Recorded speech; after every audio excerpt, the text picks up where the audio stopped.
নমস্কার, আমি সাম্য এবং ওয়েলকাম টু হিস্ট্রিভার্স কলকাতা। তো সচরাচর কোনো অডিও স্টোরির শুরুতে এরকম ভিডিও যুক্ত করা ঠিক নয়, কিন্তু যুক্ত করতে হচ্ছে কারণবশত। হয়তো অনেকে জানেন, হয়তো বা অনেকে জানেন না যে বেঙ্গলি অডিও স্টোরির ইন্ডাস্ট্রিতে, এই ছোট্ট ইন্ডাস্ট্রি খুবই সীমিত। তো এই ইন্ডাস্ট্রিতে একটা ছোট্ট ঝড় বইছে যে ইউটিউব অনেক বড় বড় অডিও স্টোরির চ্যানেলকে ডিমনিটাইজড করছে। কেন করছে?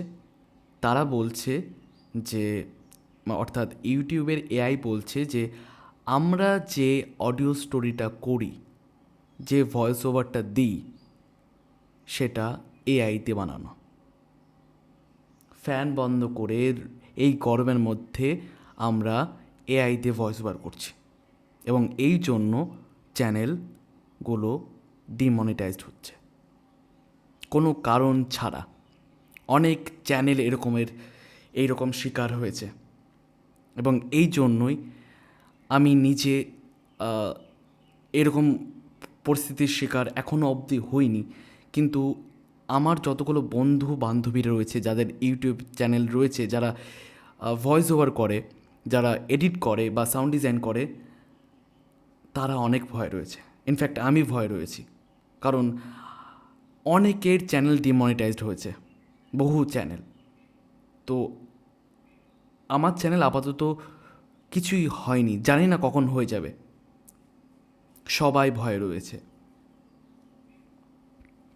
ইউটিউবের একটা অডিও স্টোরি চ্যানেলের উপর বেস করে একটা এডিটার চলে, একজন সাউন্ড ডিজাইন চলে, একজন ভয়েস ওভার আর্টিস্ট চলে। সেই বড় বড় চ্যানেলকে ডিমনিটাইজড করা হচ্ছে, এবং তার জন্য অনেকেই এখন পথে বসতে চলেছে। অনেকের চ্যানেলের উপর বেস করে সংসার চলে। তো ইউটিউবের এআই বলছে আমরা এআইতে ভয়েস ওভার করছি। তো তার জন্য এই ভিডিওটা করা, যাতে আমি এআইকে বোঝাতে পারি, ইউটিউবের এআইকে বোঝাতে পারি যে আমি রক্ত মাংসের মানুষ, আমি কোনো এআই নই, আমার গলা এআই নয়। তার জন্য এই ভিডিওটা করা। আশা করছি আপনারা বুঝতে পারবেন, যারা শ্রোতারা রয়েছে। এবং আপনাদের কাছে ছোট্ট একটা রিকোয়েস্ট, পাশে থাকবেন। জানি না এইভাবে ভয়ে ভয়ে কতদিন আমি ভিডিও করতে পারবো, কতদিন আমরা গল্প করতে পারবো।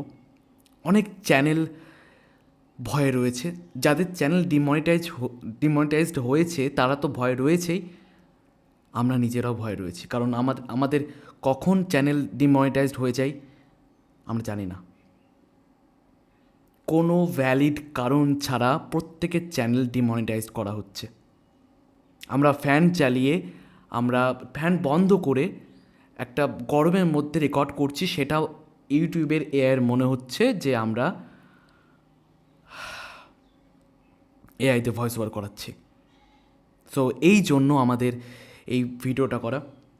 সো গল্পটা, আমাদের আজকের গল্প, এই সত্ত্বেও ভয়ে ভয়ে গল্পটা করছি, জানি না কী হবে এরপর।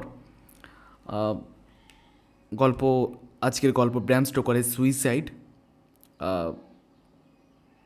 শুনবেন, পাশে থাকবেন, আর প্লিজ কমেন্ট, লাইক এবং শেয়ারটা করবেন, পারলে হাইপটাও রাখবেন, কারণ আপনাদের উপরেই আমাদের চ্যানেলটা রয়েছে।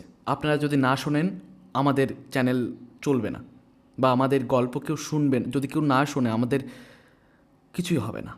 সো প্লিজ সাপোর্ট করবেন, শুধু আমাকে নয়, প্রত্যেকটা অডিও স্টোরির চ্যানেলকে প্লিজ সাপোর্ট করে পাশে দাঁড়াবেন, এবং তাদের খুবই সাপোর্টের দরকার। তো একটু বেশি বড় ভিডিও হয়ে গেল, প্লিজ গল্পটা শুনবেন, ব্র্যাম স্টোকারের সুইসাইড।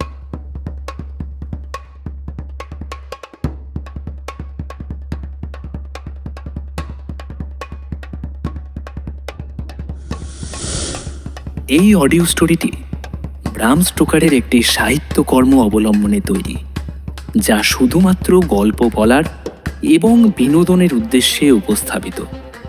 এই গল্পে আত্মহত্যা, ফাঁসি এবং অন্যান্য সংবেদনশীল বিষয়ের উল্লেখ রয়েছে, যা কিছু শ্রোতার কাছে অস্বস্তিকর বা মানসিকভাবে প্রভাব ফেলতে পারে।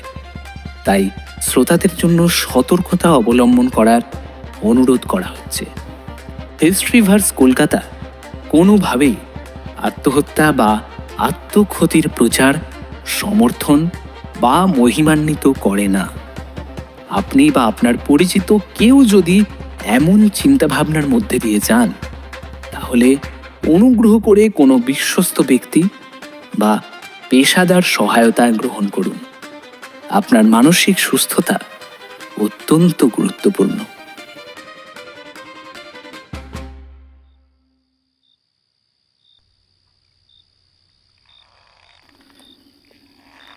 নিজেই ভূত হয়ে গেলে তখন আর ভূতে বিশ্বাস করাটা শক্ত ব্যাপার নয়।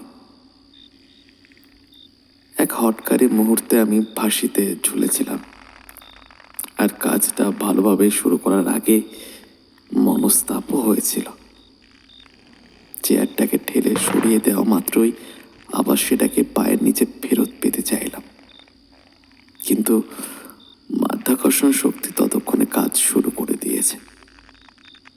চেয়ারটা মেঝেতে যেখানে ছিল সেখানেই পড়ে রইল, আর আমার দেহটা ক্রমেই নিচে নামতে লাগলো।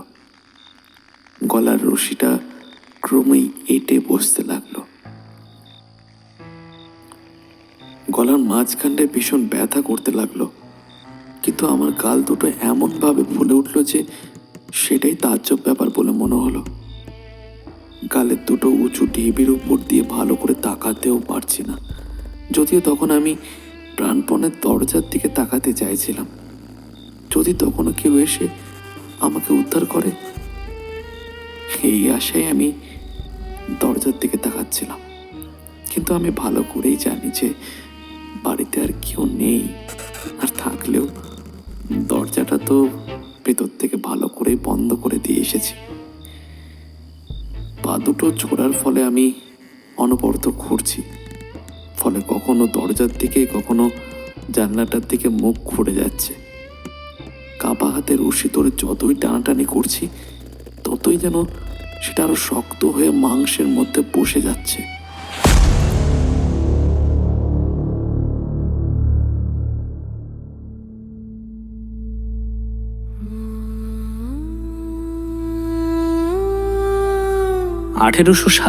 সালের 8ই নভেম্বর আয়ারল্যান্ডের ডাবলিন শহরে জন্ম নিয়েছিলেন এক মানুষ, যিনি পরবর্তীতে ভয়ের সাহিত্যকে এক নতুন উচ্চতায় নিয়ে যান।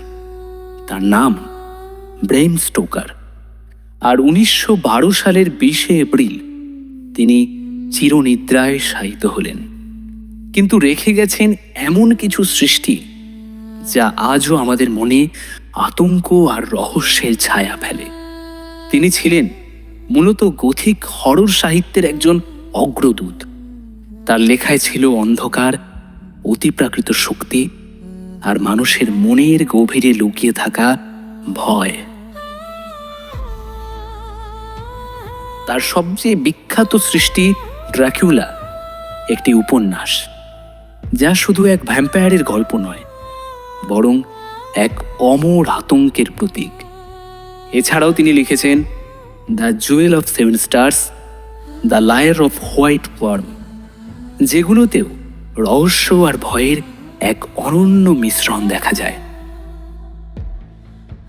আজ আমরা যে গল্পটি নিয়ে এসেছি সেটি শুধুই একটি গল্প নয়, এটি মানুষের মনের অন্ধকার কোণের এক ভয়ঙ্কর প্রতিফলন, যেখানে জীবন আর মৃত্যুর মাঝের সীমানা কখন যেন ঝাপসা হয়ে যায়। নমস্কার, আমি সন্দীপন। আপনারা শুনছেন হিস্ট্রিভার্স কলকাতা। শুরু হচ্ছে ব্র্যাম স্টোকারের লেখা সুইসাইড।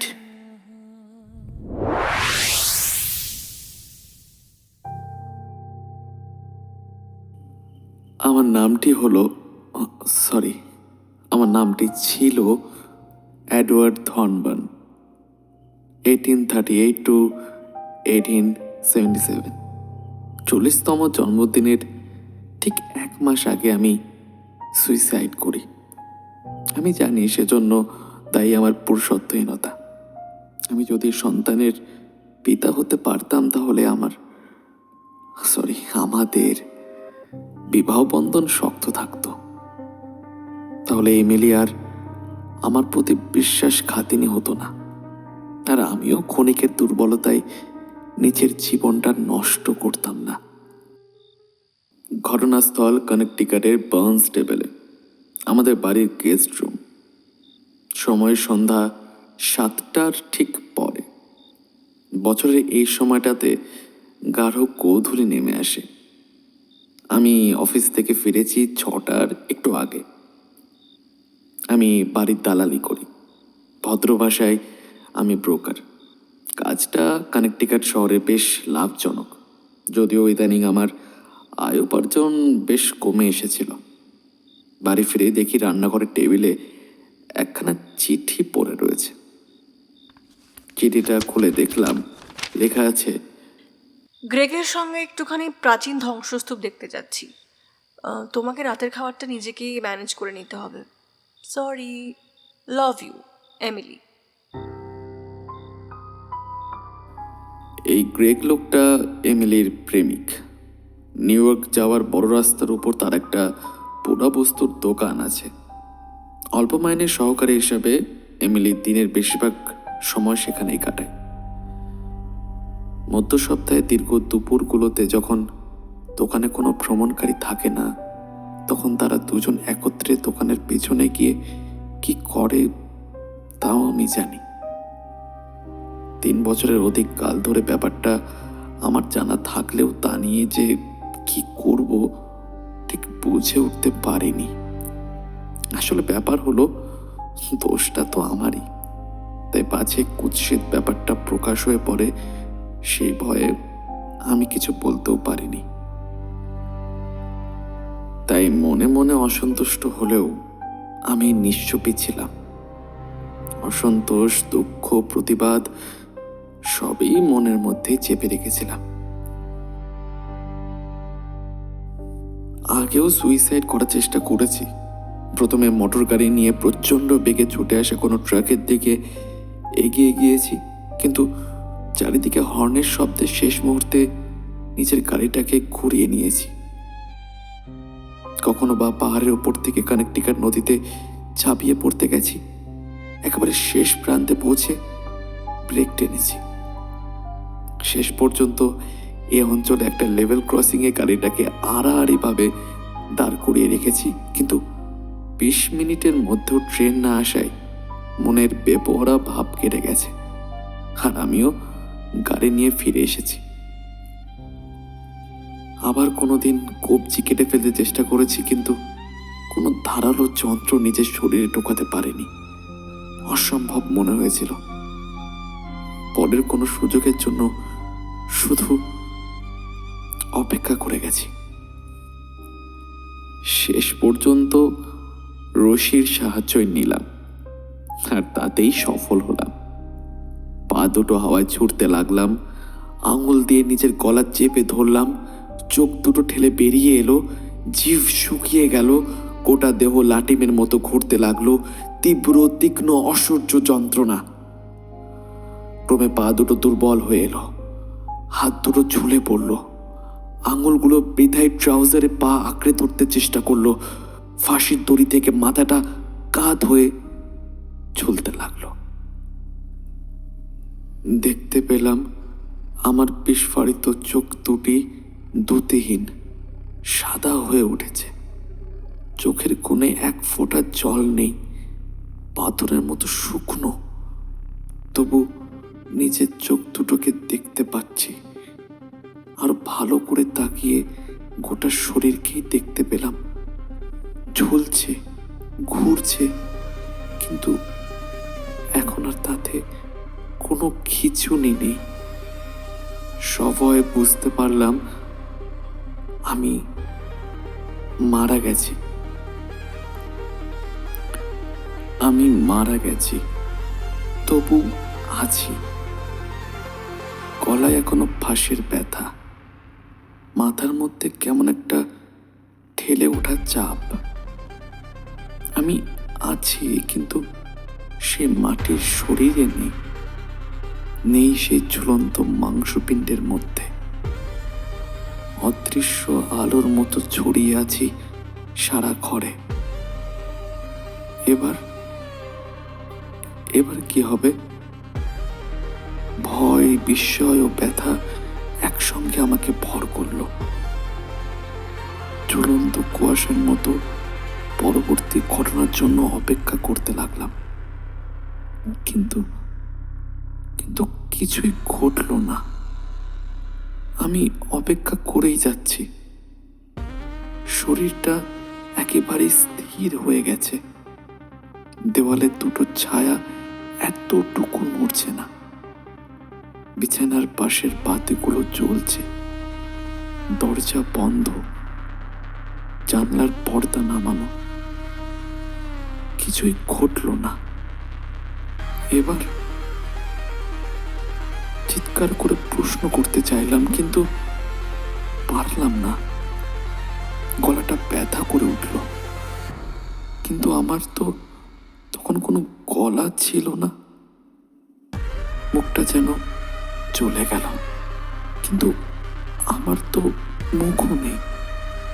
শরীরের প্রতিটি চেষ্টা ও উদ্যম মনের উপর ছাপ এঁকে দিচ্ছে, কিন্তু আমার আমার তো শরীর নেই, মস্তিষ্ক নেই, আত্মা নেই, কিছুই নেই। কথা বলার মতো ক্ষমতাও নেই, নড়াচড়ার শক্তি নেই। এই ঘর ছেড়ে এই ঝুলন্ত দেহ থেকে দূরে যাবার ক্ষমতাও নেই। আমি পারি শুধু এখানে অপেক্ষা করতে, বিস্ময়ে হতবাক হয়ে শুধু অপেক্ষা করতে। বিছানার মুখোমুখি ড্রেসিং টেবিলে একটা ঘড়ি ছিল। সেদিকেই চোখ পড়তে দেখলাম 7:21। সম্ভবত পা দিয়ে চেয়ারটা ঠেলে দেওয়ার পরে 20 মিনিট পার হয়ে গেছে, আর আমি মারা যাবার পরে 15 মিনিট কেটে গেছে। এখনো কি কিছু ঘটবে না?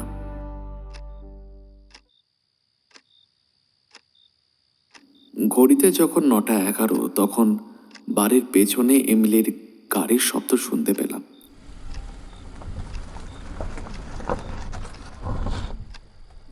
আমি কোনো চিরকুট লিখে রাখিনি, লিখবার তো কিছুই ছিল না।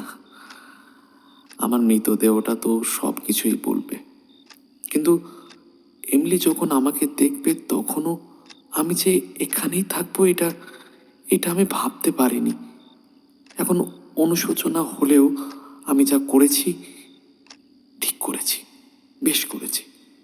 আমি জানি আমি যা করেছি ঠিক কাজ করেছি, কিন্তু এমলি যখন দরজা দিয়ে ঘরে ঢুকবে তখন তার মুখটা আমি দেখতে চাই না। সে আমার প্রতি অন্যায় করেছে, সেই তো সব কিছুর কারণ।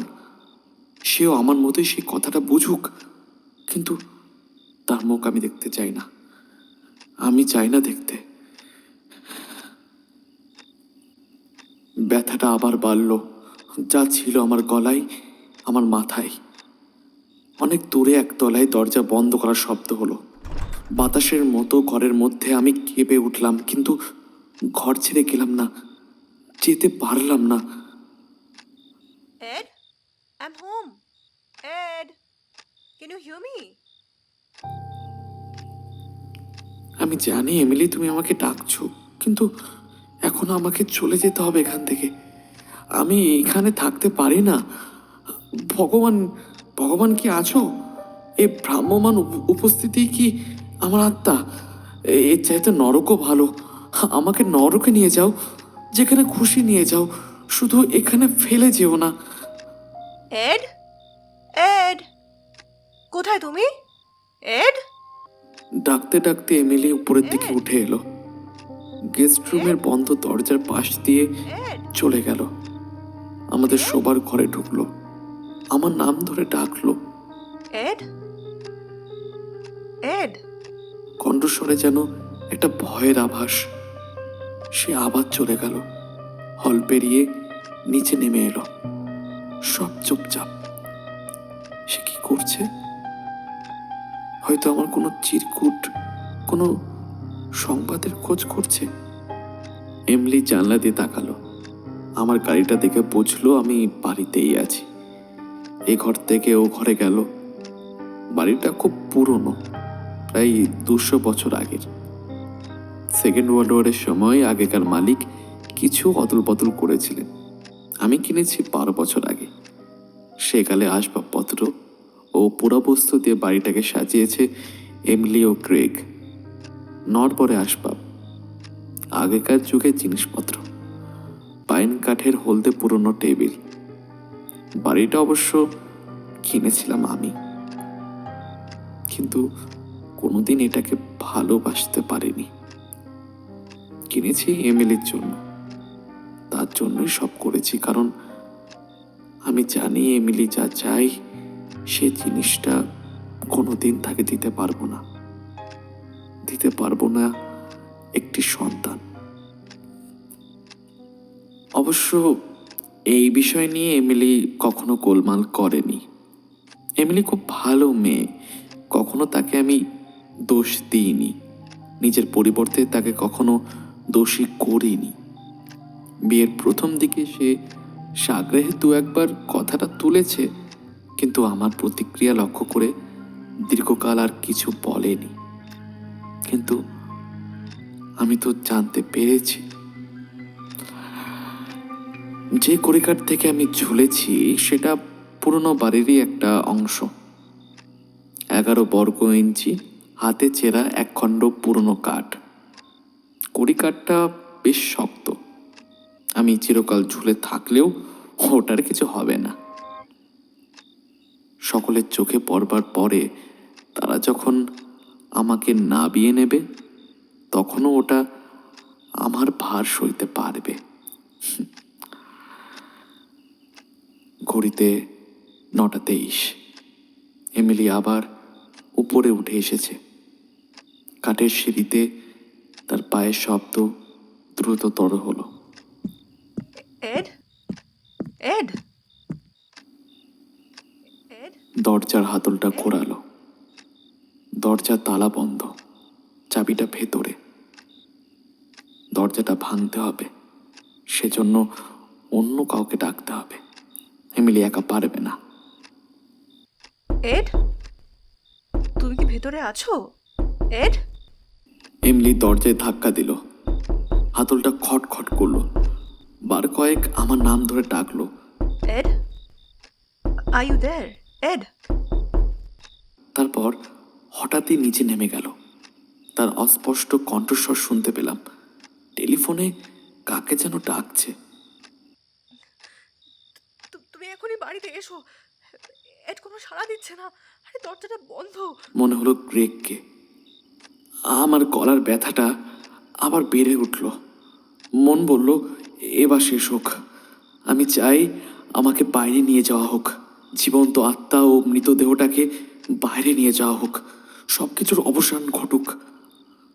নিচে এমিলি অপেক্ষা করছে গ্রেগের জন্য, আর উপরে আমি অপেক্ষা করছি তাদের দুজনের জন্য।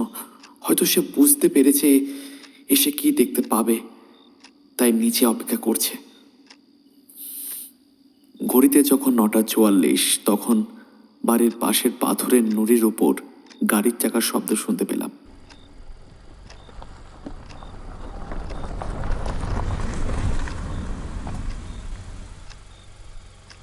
গ্রেগ বাড়িতে ঢুকলো। নিচে তাদের কথাবার্তা শুনলাম। গাঢ় কণ্ঠস্বর, ধীর স্থির আশ্বাসপূর্ণ, আর আবছা নারী কণ্ঠস্বর দ্রুত ও ভয়ার্থ। দুজনে একসঙ্গে উঠে এলো। কারোর মুখে কোনো কথা নেই। দরজার হাতলটা খুলল। খটখট শব্দ হলো। গ্রেগের গলা শোনা গেল। এড, এড, তুমি কি ভেতরে? এড, তুমি কি ভেতরে আছো? না না না না, ও কিছুতেই কাজটা করতে পারে না।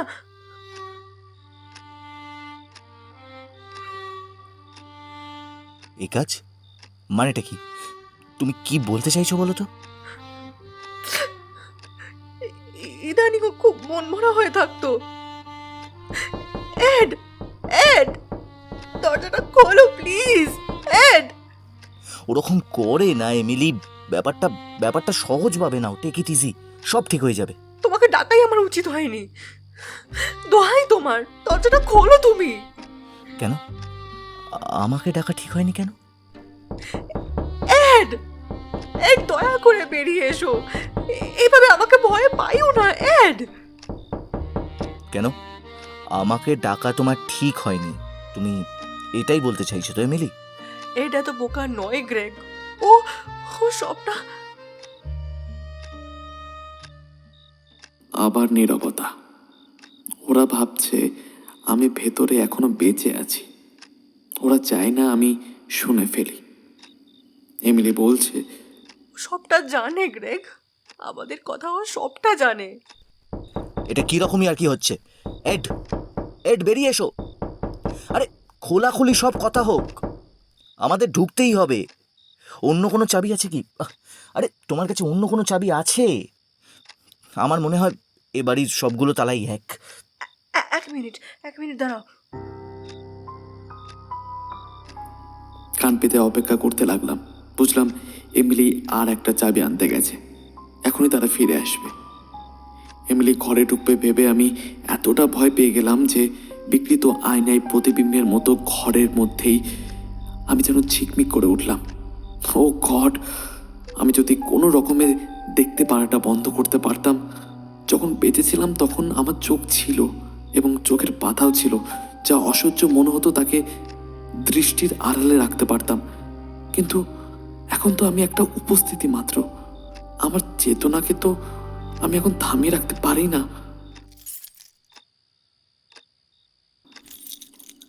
তালায় চাবি ঘোরানোর খস খস শব্দ যেন আমার গলায় উকোর মতো খসা খেতে লাগলো। আবার তীব্র যন্ত্রণা, তার মধ্যে শুনতে পেলাম, কি হলো? চাবিটা ভেতরেই রয়েছে মনে হচ্ছে। ও গড, না জানিও কি করে বসেছে। দরজার কবজাটা খুলে ফেলতে হবে। টনিকে ডাকো, ওর যন্ত্রপাতির বাক্সটাও নিয়ে আসুক, বুঝলে? আর তুমি কি চাবিটা ঢোকাতে পারছো না? যা বলছি তাই করো এমিলি, যাও। আর আমি তখনই বুঝলাম যে দরজা খোলার সময় এমিলি থাকুক সেটা গ্রেগ চাইছে না, তাই তাকে সরিয়ে দিল। বেশ বেশ, ঠিক আছে, যাচ্ছি। এমিলি চলে গেল টনিকে ফোন করতে। টনি যুবক, একরাশ কালো চুল, গায়ের রং অলিভ পাতার মতো। সে গ্রেগের বাড়িতেই থাকে, তার সব কাজকর্ম করে। তালায় নতুন খসখস শব্দ হতে লাগলো। এমিলি ফিরে আসার আগেই গ্রেগ দরজাটা খুলতে চেষ্টা করছে। এটা ভেবে যেন আমার একটা আরামের স্বাদ অনুভব হলো।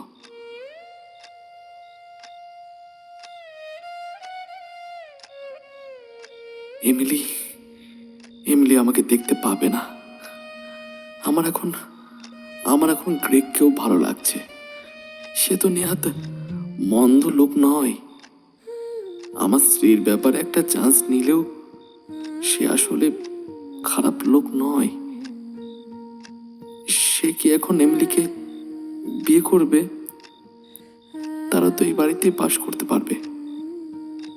এই বাড়ি সাজানো গোছানোর ব্যাপারে তার অবদান তো আমার চাইতেও বেশি। নাকি এই ঘরটা এমিলির কাছে বড় বেশি দুঃখজনক স্মৃতি হয়ে থাকবে? এমিলি কি এবারে বিক্রি করে দিয়ে অন্য কোথাও থাকবে? কিন্তু তাহলে তো এই বাড়িটা অনেক কম দামে বিক্রি করতে হবে। বাড়ির দালাল হিসাবে আমি তো জানি যে বাড়িতে কোনো সুইসাইড ঘটনা ঘটে বা আত্মহত্যা হয় সেটা বিক্রি করতে কত ঝামেলা পোহাতে হয়। অতি প্রাকৃতিক ঘটনার ভীতি মানুষের মন থেকে যায় না।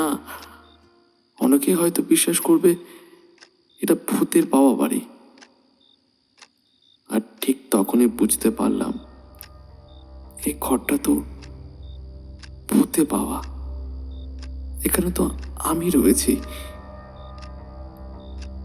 আমি তো ভূত। এ কি ভয়ানক কথা!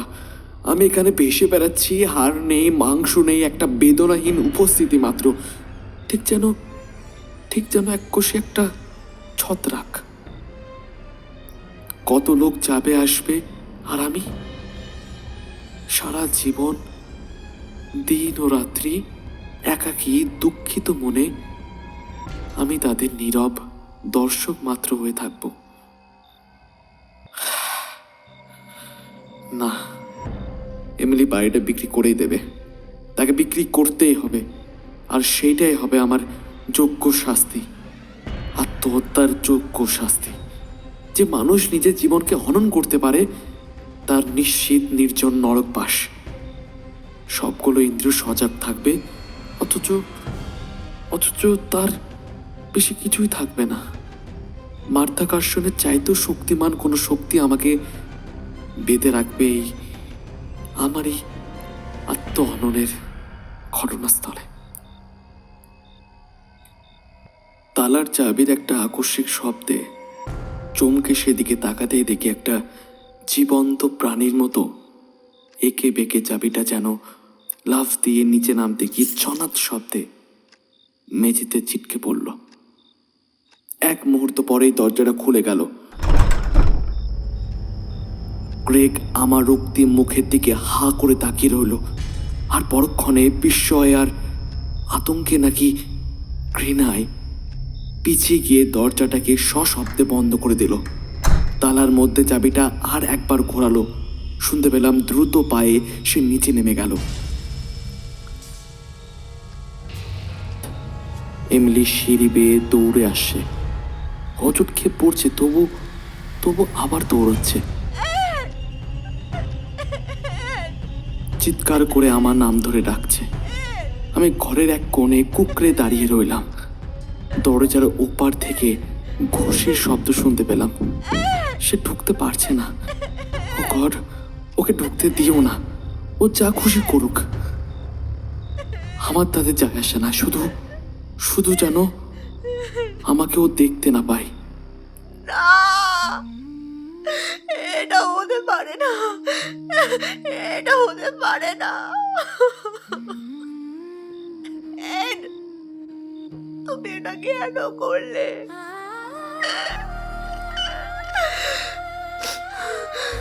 সব আমার দোষ, সব আমার দোষ।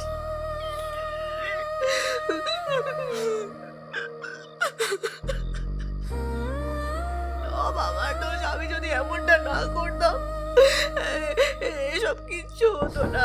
এড, এড, আমাকে চাবিটা দাও। এমিলি, আমার কথা শোনো প্লিজ।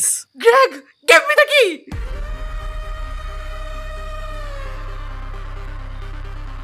গ্রেগ ওকে চাবিটা দিল।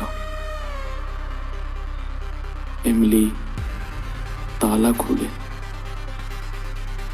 ঘরে ঢুকলো। হেঁটে ঘরের মাঝখানে এলো। তার পায়ের শব্দ আমি চিরকাল মনে রাখব। সে কাঁদতে শুরু করলো, কিন্তু তা যেন মানুষের কান্না নয়, যেন কোনো জীবের হতাশা ভরা কান্না। এতক্ষণে বুঝলাম হতাশা কাকে বলে। গ্রেগ তাকে সংযত করতে চেষ্টা করলো। ঘাড়ে হাত রেখে ঘর থেকে বের করে নিয়ে যেতে চাইল, কিন্তু এমিলি তার হাত ছাড়িয়ে এগিয়ে এলো। না, আমার দিকে নয়। যন্ত্রণায় ও বিষাদে আমি তো তখন ঘরের সব জায়গায় আছি। এমিলি এগিয়ে এলো আমার শবদেহর দিকে। গভীর মমতায় সেটার দিকে চাইল। হাত বাড়িয়ে ফুলে ওঠা গালটা স্পর্শ করল।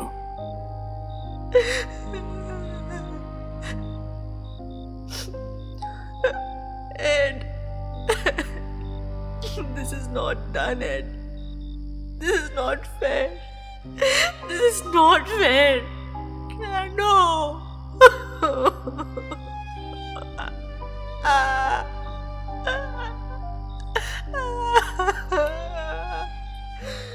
গ্রেগ এগিয়ে এলো, তার কাঁধে হাত রাখলো। এবার এমিলি কেঁদে উঠে আমার নয়, মৃতদেহের পা দুটো জড়িয়ে ধরল। আর বোকা গ্রেগ এমিলিকে ধরে জোর করে ঘর থেকে বের করে নিয়ে গেল। দরজাটা সশব্দে বন্ধ করে দিল।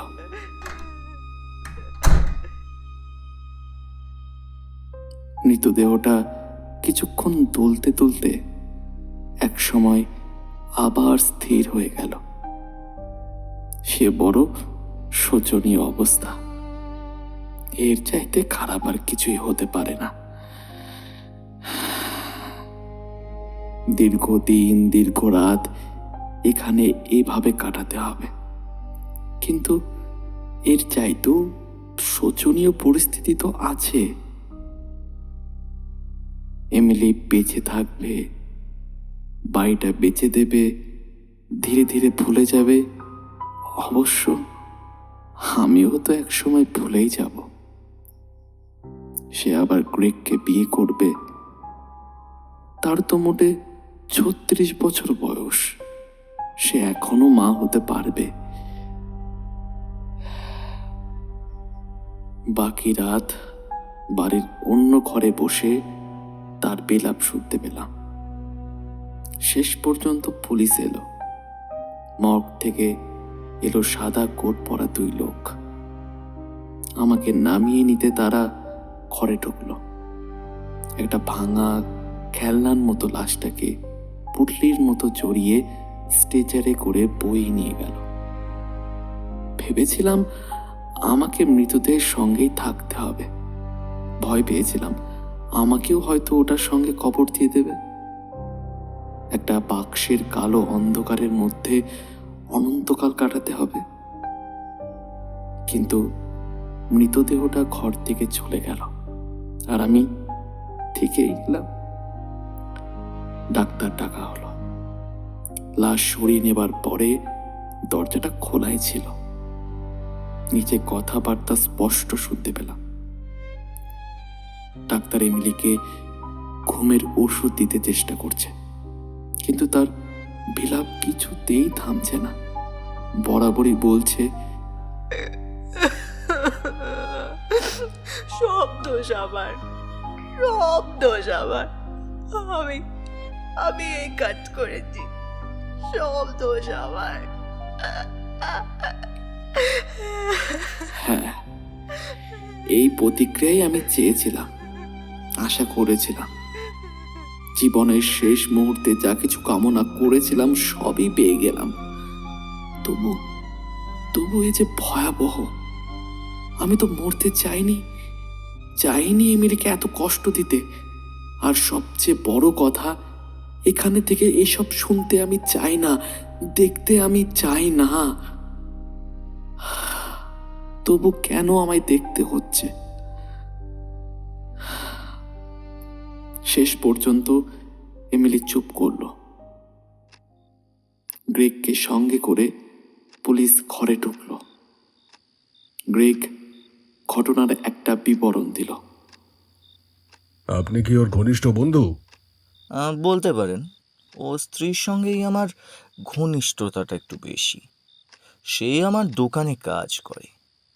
নিউ ইয়র্কে রোডের ওপর আমার অ্যান্টিকের দোকান আছে। উনি কেন এ কাজ করেছেন বলে আপনার ধারণা? আমার মনে হয় উনি সন্দেহ করতেন যে ওর স্ত্রীর সঙ্গে আমার প্রণয় ঘটিত কোনো ব্যাপার আছে। আপনি সত্যি এ ব্যাপারে জড়িত ছিলেন? হ্যাঁ, ছিলাম। মহিলাটি কি বিবাহ বিচ্ছেদের জন্য চেষ্টা করছিলেন? না, সে আমাকে ভালোবাসে না, ভালোবাসে তার স্বামীকে। পুলিশ অফিসার গ্রেগকে জিজ্ঞেস করলো সে সেখানে, অর্থাৎ এমিলি সেখানে রাত কাটায় কেন।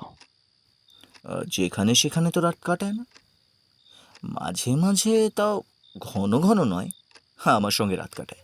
কেন সেটা কি জানতে পারি? একটু স্বস্তির জন্য। এদের সঙ্গে চলাটা খুব সহজ ব্যাপার নয় অফিসার। সে বড়ই মেজাজি মানুষ। ইদানিং ক্রমেই অবস্থা খারাপ হয়ে উঠেছিল। জীবনে সুখী লোকেরা আত্মহত্যা করে না মিস্টার গ্রেগ।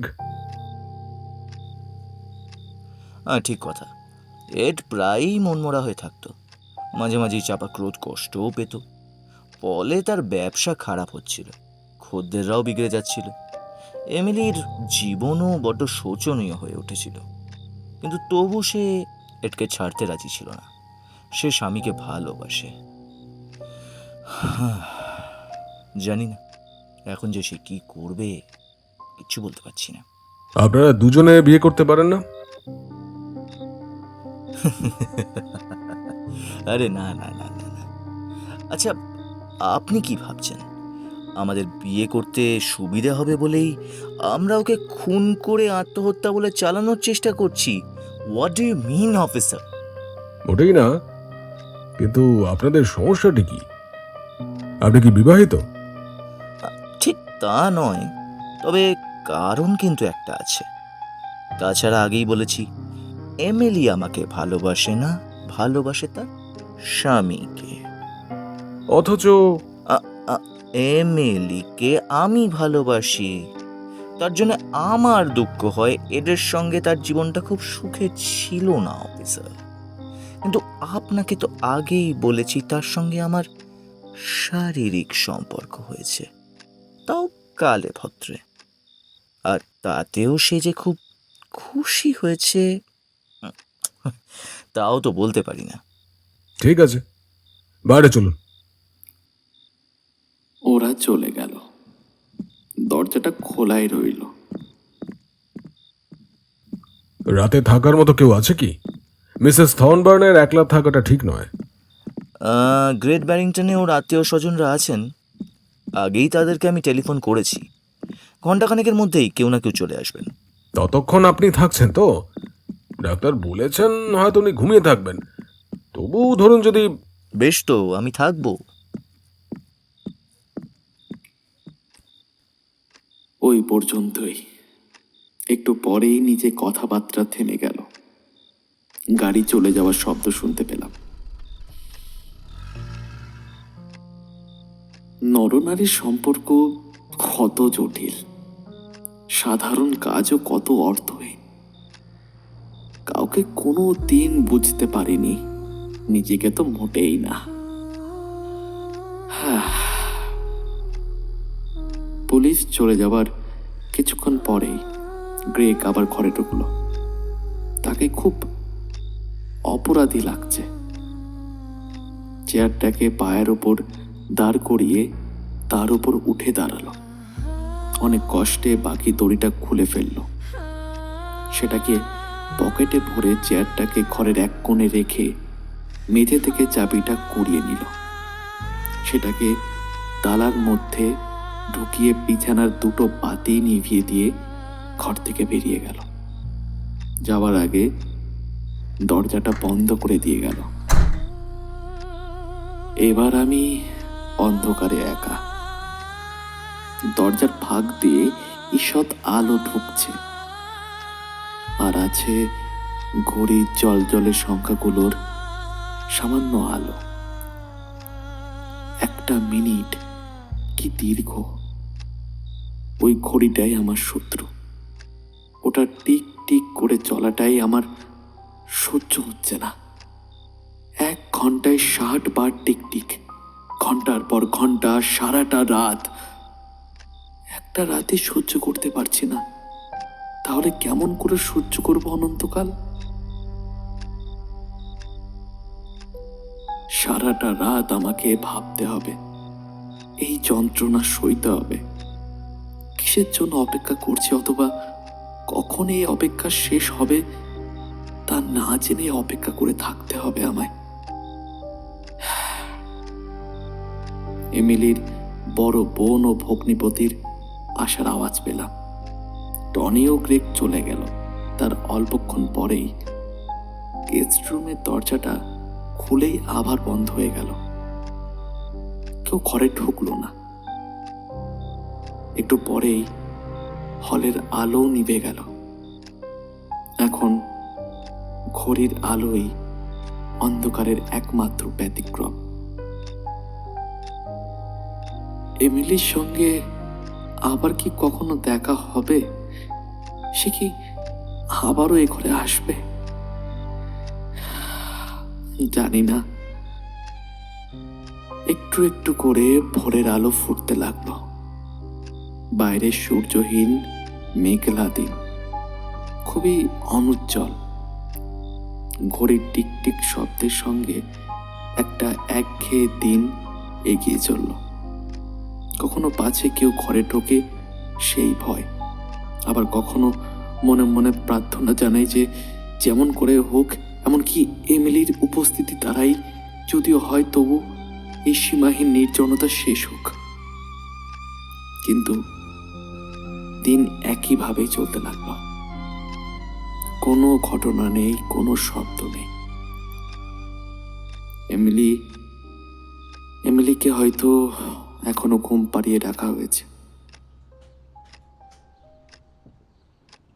গোধূলি লগ্নে ঘড়িতে যখন 6:52 বাজছে, দরজাটা আর একবার খুলে গেল। এক লোক ঘরে ঢুকলো।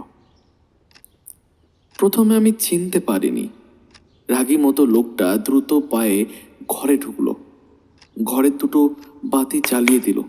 তারপর খামোখায় জোরে জোরে ধাক্কা মেরে দরজাটা বন্ধ করে চাবিটা ঘুরিয়ে দিল। সে দরজা থেকে মুখটা ফেরাতেই অবাক হয়ে দেখলাম, এ তো স্বয়ং আমি। আমি আমি মরিনি, আমি বেঁচে আছি। কিন্তু তা কেমন করে হয়? কিন্তু তার হাতে কি? ঘরের কোণ থেকে চেয়ারটা টেনে এনে মাঝখানে রেখে চেয়ারের উপর উঠে দাঁড়ালো সে। না না, এ হতে পারে না। দড়িটাকে কড়িকাঠের সঙ্গে বাঁধলো। অপর দিকে ফাঁসটা বাড়ানো হয়েছিল। সেটাকে মাথার উপর দিয়ে গড়িয়ে দিতেই গলার উপর চেপে বসলো। ও গড! লাথি মেরে চেয়ারটাকে সরিয়ে দিল। চেয়ারটাকে লাথি মেরে সরিয়ে দেওয়ার পর মুহূর্তে সেটার দিকে ফিরে চাইলাম, কিন্তু চেয়ারটা যেখানে ছিটকে পড়েছিল সেখান থেকে ফিরে এলো না। আর আমার 13 স্টোন 11 হন্দের ওজনের ভারী দেহটাও গলার শক্ত দড়িটা থেকে ক্রমেই নিচে নামতে লাগলো। গলায় ব্যথা লাগছিল, ভয়ঙ্কর ব্যথা, কিন্তু তার চাইতেও বিস্ময়করভাবে আমার গাল দুটো ফুলে উঠল। যন্ত্রণায় চোখে বহু কষ্টে দরজার দিকে তাকালাম। মনে আসে এখনো যদি কেউ এসে আমায় রক্ষা করে। যদিও জানি বাড়িতে কেউ নেই, আর দরজাটা বেশ ভালোভাবেই তালা বন্ধ করে দিয়েছি। পা দুটো ছোড়ার ফলে শরীরটা দুলতে দুলতে ঘুরপাক খাচ্ছে।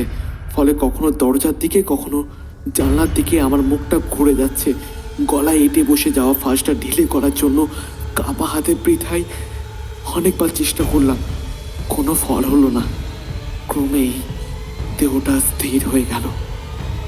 মনে হলো এবার আমার মৃত্যু হলো। আমার এবার মৃত্যু হলো। এই তো মৃত্যু, এই তো।